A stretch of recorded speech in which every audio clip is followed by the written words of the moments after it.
Imagine this: you're not a prisoner, not a slave, not even a human being in the eyes of your captors. You're building material, and tonight you'll be buried alive, standing upright, screaming into stone until the last breath is crushed from your lungs.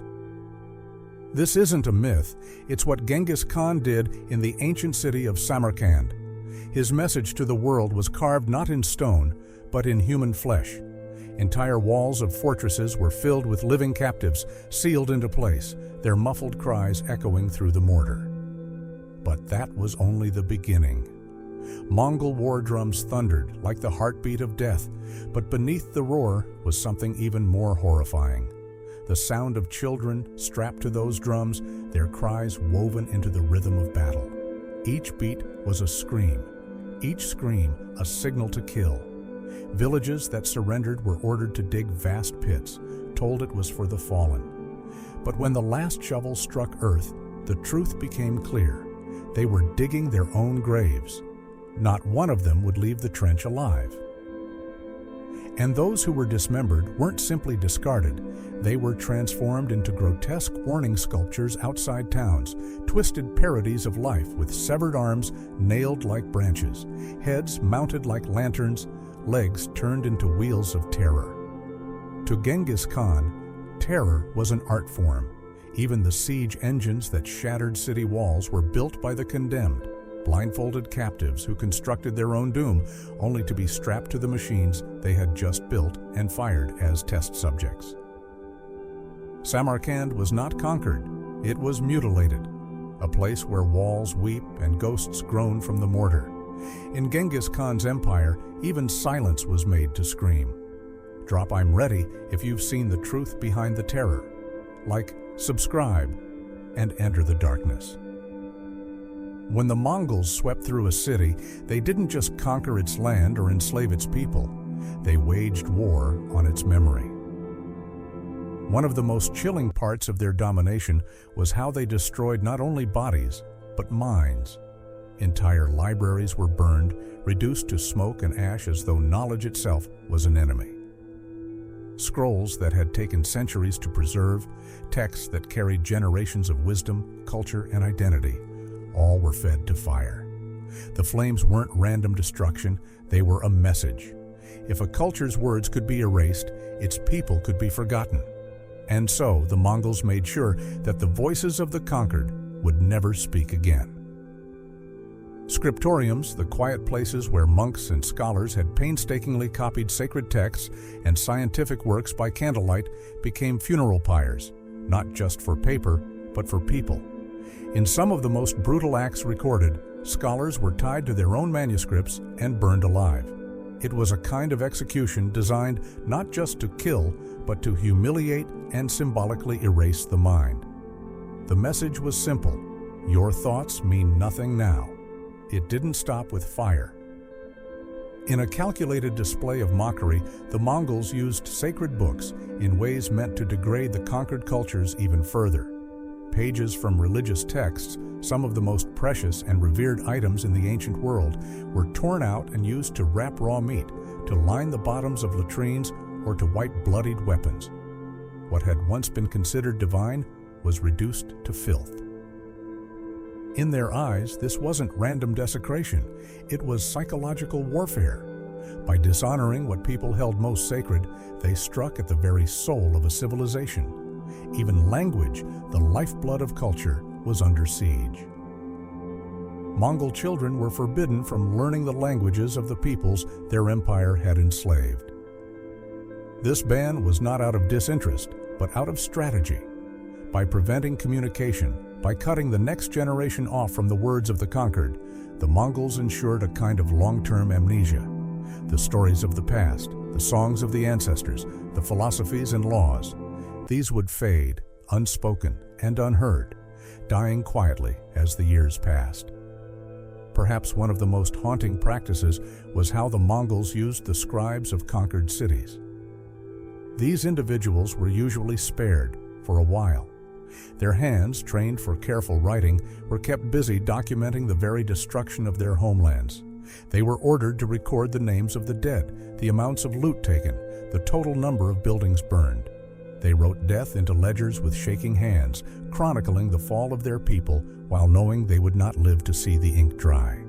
The Mongols forced them to preserve every horror in ink, an ironic twist of fate, where those meant to record enlightenment were now scribes of annihilation. And once their work was done, once they had recorded every statistic, every humiliation, every broken name, they were executed.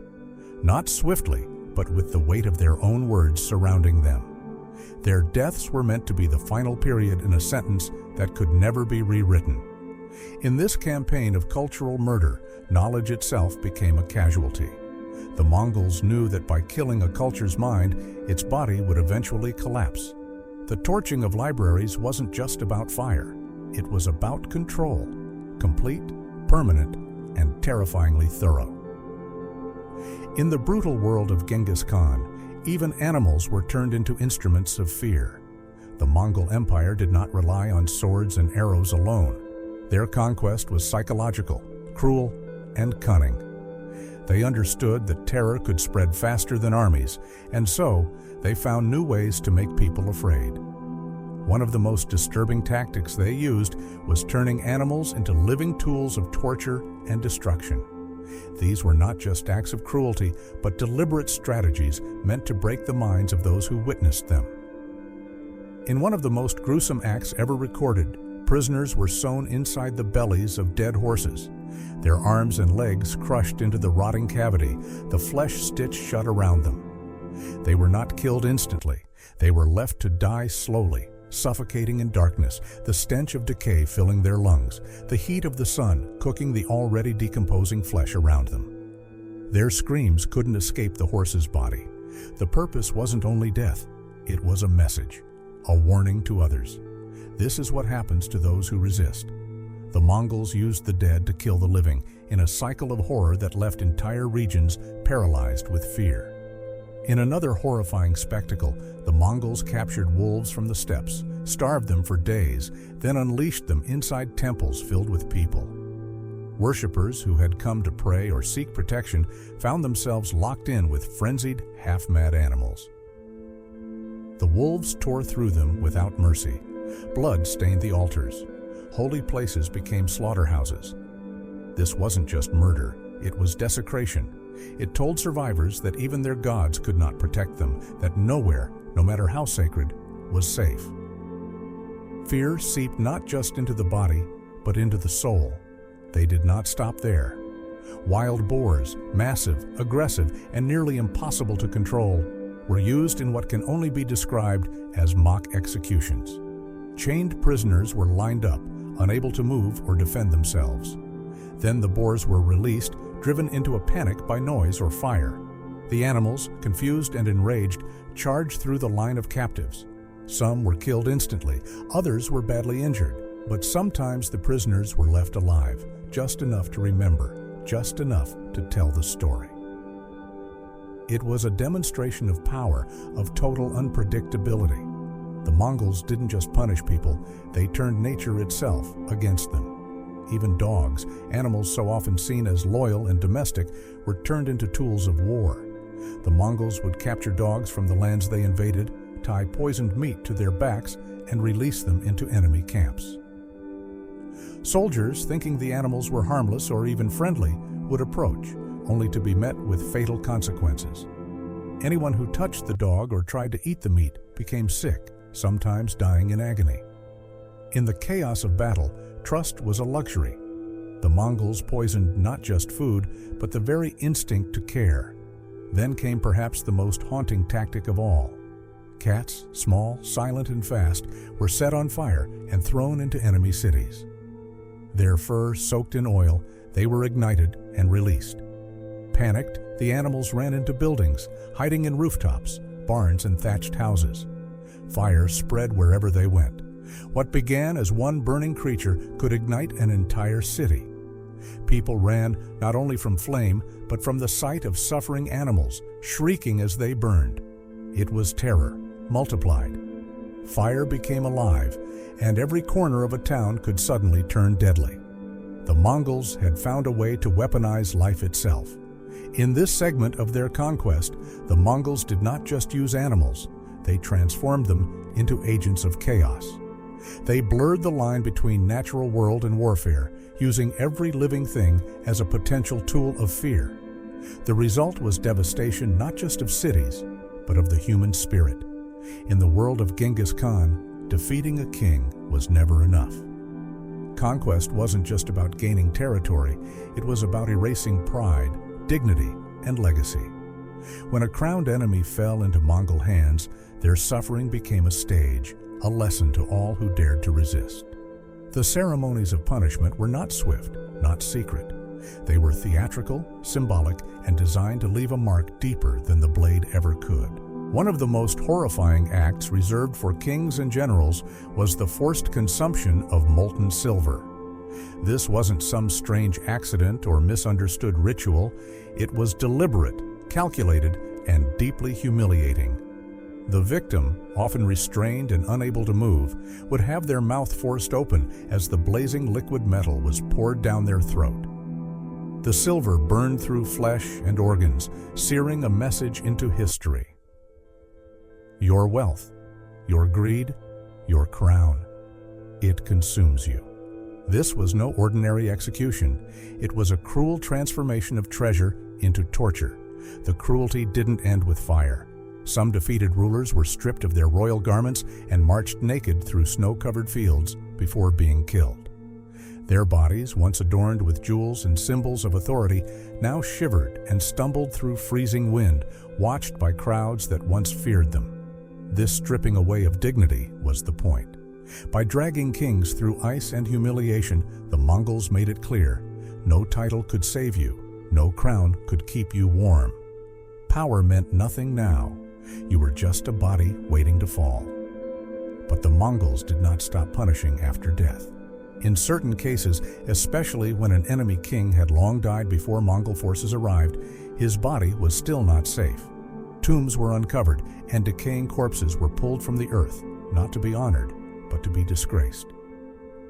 The bodies of these long-dead monarchs were mutilated, their bones shattered or defiled, and then buried again, this time upside down. To the Mongols, this was a way of turning a ruler's spirit against itself, of showing that even in death, you could be overthrown. The idea of resting in peace was denied, just as their lives and legacies had been.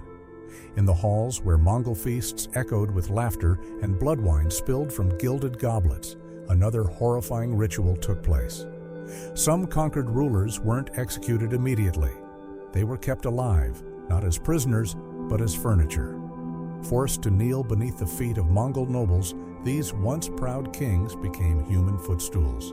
Their backs bent, their faces to the floor, they supported the weight of their conquerors during long hours of celebration and gloating. Every time a Mongol lord drank, sang, or cheered, he did so with his feet resting on the spine of a fallen crown. It wasn't just pain, it was erasure. The transformation of a leader into a chair was a symbol that their rule had collapsed so completely. They were now part of the floor. Even foreign diplomats, men who came in peace, who sought treaties or negotiation, were not immune to humiliation. If the Mongols deemed their message offensive or their manner disrespectful, they were tied to horses and dragged across great distances. These gifts were sent back to their homelands in pieces, bones shattered, faces unrecognizable, blood dried into dust. Their broken bodies became the message, not on parchment, not in words, but in wounds. The Mongols did not believe in subtlety. When they wanted to speak, they spoke with pain, with fire, with the ruins of a crown shattered beneath their boots. In these acts, they made sure the world remembered not just who they defeated, but how they destroyed everything their enemies once represented. Betrayal was one of the worst crimes in the eyes of the Mongol Empire, and Genghis Khan had no mercy for those who turned against their word. He believed that fear was the most powerful tool for control, and so traitors were not just punished, they were made into terrifying examples for all to see. Spies who failed in their missions or were caught switching loyalties were given one of the most horrifying public executions imaginable. They were flayed alive, every inch of skin carefully stripped from their bodies while they still breathed. This brutal act was performed in crowded marketplaces, in front of entire cities, so that no one could claim they didn't understand the cost of disloyalty. After death, their bodies were not buried. Instead, their skinless remains were stuffed with straw and mounted on poles like human scarecrows. They were placed at city gates or in the middle of town squares, as if to say, "This is what happens when you deceive the great Khan." These lifeless figures did more than shock. They lingered in the minds of the living, a constant reminder that loyalty wasn't a choice. It was survival. Even those who had cooperated with the Mongols were not safe if their loyalty wavered. Collaborators who turned against the empire were punished in a twisted two-part execution. First came the symbolic death. Some were made to stand trial in mock ceremonies where their titles and garments were stripped from them. Their names were shouted and cursed. In some cases, wooden effigies were made to represent them and burned as a gesture of spiritual destruction. Only after this public shaming came the real death, by sword, fire, or boiling. This two-layered punishment was designed to destroy not just the body, but the memory of the traitor, turning them into a cautionary tale that erased both life and legacy. The punishment didn't end with the individual. If a man betrayed the Mongols, his children, his grandchildren, even distant relatives were made to suffer. This idea of generational punishment ensured that entire bloodlines would live in fear of one person's mistake. Sons of traitors were executed, daughters sold into slavery, and their names were removed from all records. Some were forbidden from marrying or owning land. Others were forced into labor camps or given permanent marks of disgrace. By stretching the punishment across generations, the Mongols sent a clear message. Betrayal doesn't die with the betrayer. It poisons your entire bloodline. High-ranking officials, especially governors who had once been trusted by the empire, were given even more gruesome deaths if they turned against the Mongols. One of the most feared methods involved being boiled alive. But it wasn't just the heat and pain, it was the added symbolism that made it unbearable.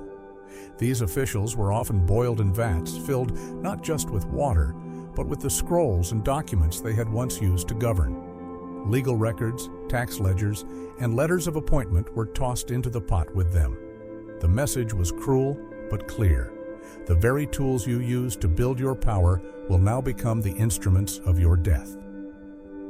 Entire towns also felt the wrath of this curse. If a town surrendered to the Mongols and later showed signs of rebellion, they were not given a second chance. The punishment was complete and final. Every person was killed, every animal slaughtered, every building, stone and brick, was torn down and scattered.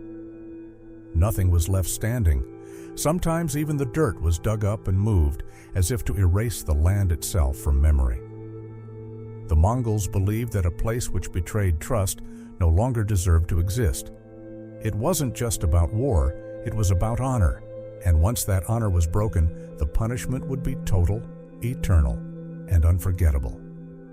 When Genghis Khan's armies swept across cities and kingdoms, they didn't just take land and treasure, they shattered the spiritual heart of every culture they touched. For the Mongols, conquering a people meant more than defeating their soldiers. It meant breaking their gods, their rituals, and everything they believed gave them strength. One of the most insulting and deeply symbolic acts the Mongols committed was turning sacred temples into horse stables. These were places that people had bowed in, prayed in, wept in, places built with devotion over generations. By marching their horses inside and letting them eat, sleep, and defecate on holy ground, the Mongols sent a brutal message: your gods cannot protect you. We walk where they once stood. The sound of hooves replaced the sound of prayers, and the smell of hay and dung choked the air once filled with incense. It was humiliation not just for the people, but for their entire way of life. The desecration went deeper. In a chilling ritual, priests from the conquered lands were sometimes buried alive beneath the entryways of new Mongol fortresses. The belief was twisted and cruel that by crushing these spiritual leaders under stone, their gods would be trapped, forced to serve the new rulers. Every step taken across those thresholds was a victory over a fallen faith. The priest, once a figure of reverence, was now an invisible foundation, a permanent prisoner in death. His body was unseen, but his defeat was felt in every footstep.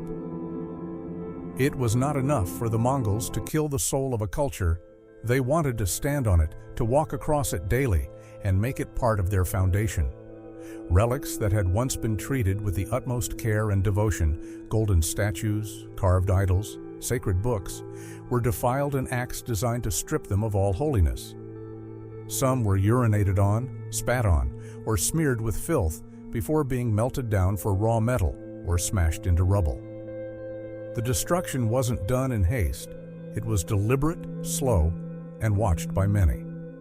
By defiling these objects in front of their worshippers, the Mongols tried to force a moment of spiritual collapse. Imagine the horror of seeing something you believed to be divine dragged through the mud and mocked. That was the kind of wound they wanted to inflict, not just physical, but spiritual. Even the dead were not left in peace. Burial grounds of defeated enemies were dug up with no respect or hesitation. Skulls and bones were thrown to the dogs or displayed like garbage. Families that had visited these sites for generations found them destroyed beyond recognition. Tombstones were used as building materials or targets for practice. In some cases, the Mongols took relics from graves, rings, swords, pieces of armor, and gave them to their soldiers as tokens of victory. The message was simple and brutal. Your ancestors are now nothing, and their protection is gone. In Mongol hands, the sacred became worthless, and the dead had no dignity. Perhaps the most disturbing act of all was the transformation of monasteries into brothels. These were once places of silence, meditation, and deep spiritual devotion. Now they echoed with laughter, drunkenness, and the sounds of forced pleasure. Mongol commanders took over these buildings and used them as places of personal indulgence, often bringing in captured women to serve them. The contrast was horrifying. Where monks had once chanted prayers, now wine was spilled on ancient floors, and the cries of the abused replaced the quiet of devotion. Walls that once held scriptures now witnessed sin. For the Mongols, this wasn't just conquest. It was domination of the highest order, body, soul, past, and future, all made to kneel before their boots. In the brutal reign of Genghis Khan, violence was not always loud and sudden. Sometimes it was slow, carefully staged, and deeply personal. The Mongols understood that to truly break a person, you didn't just hurt their body, you humiliated their soul. One of the most horrifying and twisted practices they performed came during feasts, which were supposed to be celebrations of victory, loyalty, or diplomacy. But in many cases, these feasts turned into dark rituals of fear and cruelty.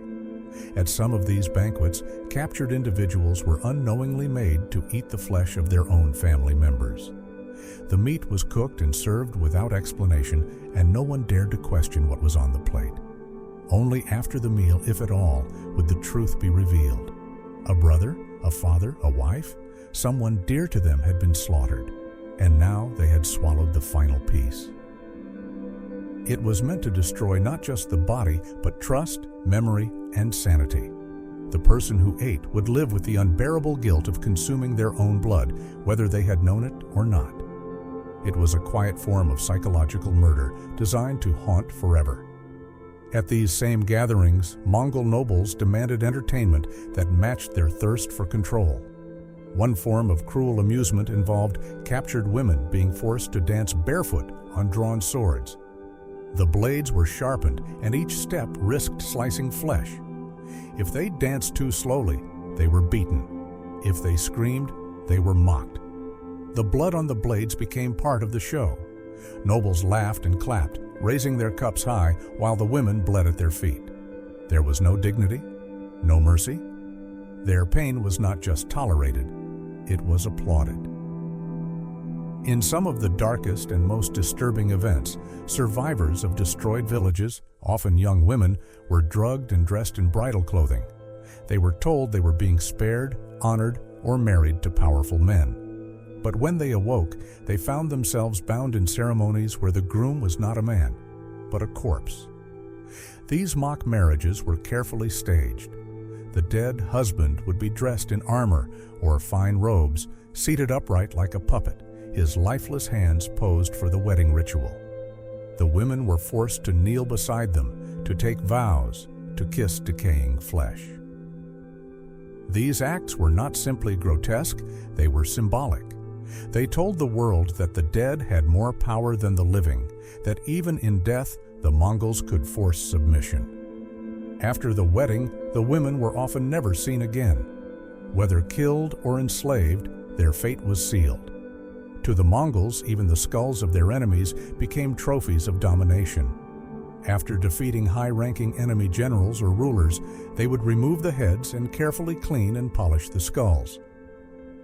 Then these bones were covered with gold and jewels, transformed into goblets for drinking wine, or sometimes blood.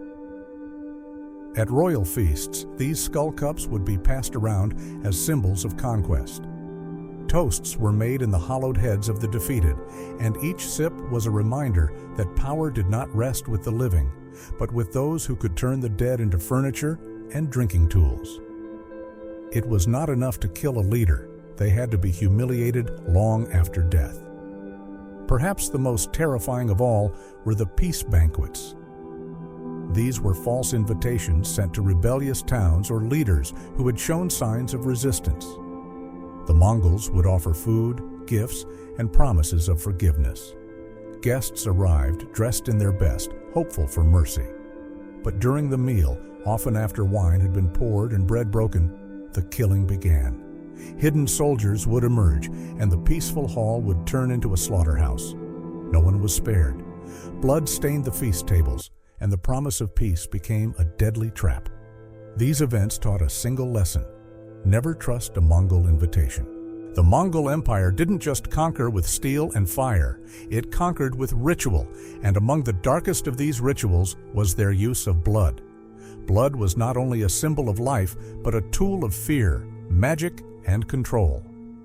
In certain ceremonies, Mongol warriors collected blood from thousands of living prisoners. These captives were not killed immediately.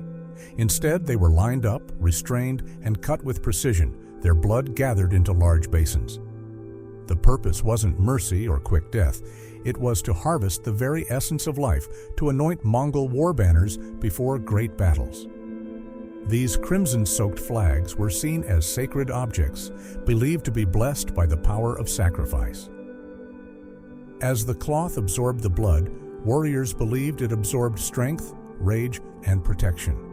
When these banners were raised in battle, they were not just symbols, they were warnings made of human suffering. The use of blood spread beyond the battlefield. In some regions, mass executions were scheduled not just for punishment, but to coincide with sacred river ceremonies.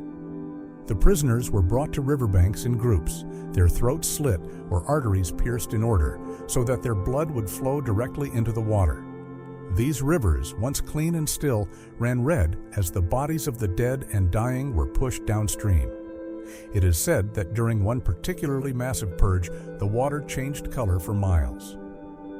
The Mongols believed this turned the rivers into holy veins of conquest, carrying their power across the land. They didn't just kill, they used the death to stain nature itself, to show that even the rivers now obeyed the Khan. Some victims weren't killed all at once. They were chained in long rows, their limbs restrained so they couldn't move. Every day, a small amount of blood was drained, enough to cause suffering, but not immediate death. This slow bleeding could continue for weeks. The purpose was twofold: to collect more blood for use in rituals and to stretch the pain to unbearable lengths. The captives would grow weaker by the day, their skin pale, their bodies trembling, unable to stand or speak. The Mongols studied their decline like a science. They wanted to understand how long a body could survive without mercy. Some were even forced to watch others die slowly beside them, the horror stretching across days and nights until they welcomed death like a gift. War masks worn by elite Mongol soldiers were also part of this terrifying blood tradition. These masks were often crafted from leather, bone, or metal, carved with snarling faces and fearsome designs. But before battle, they were smeared with fresh blood, sometimes from enemies, sometimes even from animals or slaves. The belief was that by wearing the blood of another, the warrior would become untouchable, invisible to fear and death. The blood made them feel powerful, invincible, possessed.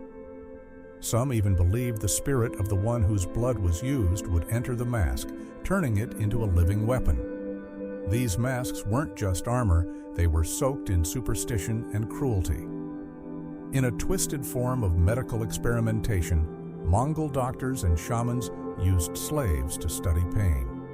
Through controlled bloodletting, they would draw blood from different parts of the body, tracking how long the victim lived, how they screamed, how their skin changed. It wasn't about healing, it was about endurance. They wanted to see how much a human could suffer and still remain alive. These procedures were done without anesthesia, without care, and often with spectators. The slaves were not treated as people. They were living test subjects in a grim experiment on agony. Their blood told stories, but no one listened except the ones who drank power from their suffering. The most haunting part of Genghis Khan's terror was not always what was seen, it was what was silenced. Survivors of his cruelty were often left alive not out of mercy, but to become breathing reminders of absolute power. Many were branded, seared with hot irons that marked their faces, necks, or arms with symbols of shame. But their punishment did not stop at the skin. Some were ordered never to speak again. Their silence was enforced by cutting out their tongues or slicing their vocal cords. These victims, still alive and conscious, were left to wander the empire, unable to scream, whisper, or plead. They became silent ghosts in the streets of Mongol towns, walking warnings whose very presence told others what happened when the great Khan was defied. Their broken mouths spoke through scars alone. Others were cursed to roam far from their homes, their tongues removed, their identities stripped. They were forced to travel from village to village, always watched, always silent. These wandering outcasts were never permitted to settle, never allowed to build new lives. Locals were warned not to feed them, not to offer shelter, and certainly not to show kindness. They wore chains or wooden signs hung around their necks, describing their supposed crimes, words like traitor, liar, or coward. But no one knew the full truth, because the victims themselves could no longer explain it. They were erased from history with open eyes. The Mongol punishment system didn't stop at the body. It attacked the very soul of a family name. Entire clans, after being accused of disloyalty or cowardice, were forced to change their family names in public ceremonies. These new names were not neutral. They were designed to humiliate. Words meaning worm, filth, ash-eater, or dog's breath were chosen, then carved into wooden plaques and hung outside their homes. In some cases, families had to chant their new names in public each week, while others watched and laughed. For generations, these names stuck. They weren't just labels, they were lifelong scars passed from parent to child. Even ancient Mongol songs, still sung in rural regions, carry strange, sorrowful verses that many believe hold traces of these lost victims. The songs sound beautiful, but inside their melodies are phrases in archaic dialects that no modern scholar has been able to fully translate. Some historians suggest that these are fragments of the cries of the silenced, hidden inside music so they could never be completely forgotten. Whispers from the past, buried inside harmony. The idea that voices cut from the throat could find their way back through music is both chilling and deeply human. But even these songs are fading as the last who know them grow old in silence. Across Central Asia, there are places the maps do not show. Wide plains, empty fields, and dry riverbeds where the wind blows just a little colder. In these places lie the bones of thousands, mass graves never marked, never honored. Locals speak of them only in whispers, pointing toward hills or groves with uneasy glances. They call them the quiet fields, or the place that breathes wrong. No signs mark the spots, no monuments remember the names. Travelers sometimes report strange feelings in these areas, sudden silence among birds, or the sense of being watched. It is as if the land itself remembers the suffering buried beneath it. The victims were never given funerals, never named in records. But they are there, still beneath the soil, carrying the weight of a history written not in books, but in silence.